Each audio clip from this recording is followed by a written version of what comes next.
வணக்கம். நாம் இப்போ 11ஓட டிவிசிபிலிட்டி டெஸ்ட்டோட ப்ரூஃப் பார்க்க போகிறோம். வாங்க நாம் இப்போ வீடியோக்குள்ளே போகலாம்.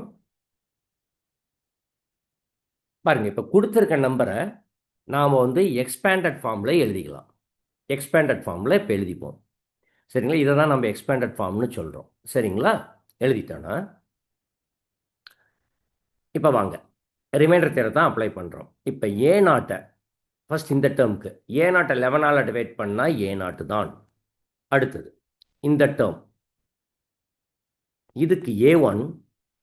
இப்போ 10 11ஆல் டிவைட் பண்ணால் வர ரிமைண்டர் 10. இல்லைனா -1.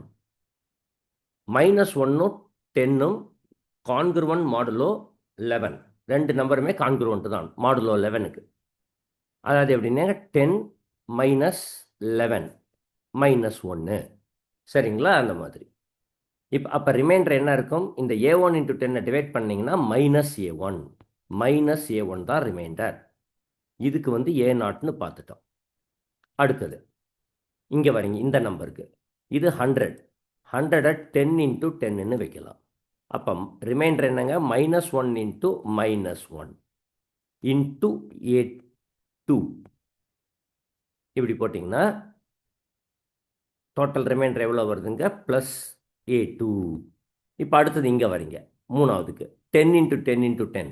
அப்போ -A3 +A4. இப்படியே நம்ம போகலாம். சரிங்களா? இதை தான் sum of the digits in odd places starting from right, அதுக்கும் sum of the digits in even places அதுவும் ஸ்டார்டிங் ஃப்ரம் ரைட்.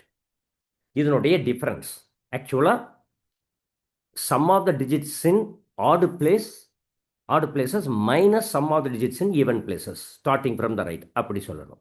ஏன்னா இப்போ வர இந்த டிஃப்ரென்ஸே ரிமைண்டராகவும் இருக்கும். சரிங்களா? ரிமைண்டராகவும் ஆகலாம். அதனால் sum of digits in odd places minus sum of digits in even places அதை தான் நம்ம எடுக்கணும். சரிங்களா? ஆனால் இப்போ இந்த டிவிசிபிலிட்டி டெஸ்ட் ஃபார் 11 புரிஞ்சிருக்கும்னு நினைக்கிறோம். ஓகேங்களா? வாங்க நாம் அடுத்த வீடியோவில் மீண்டும் சந்திப்போம். நன்றி.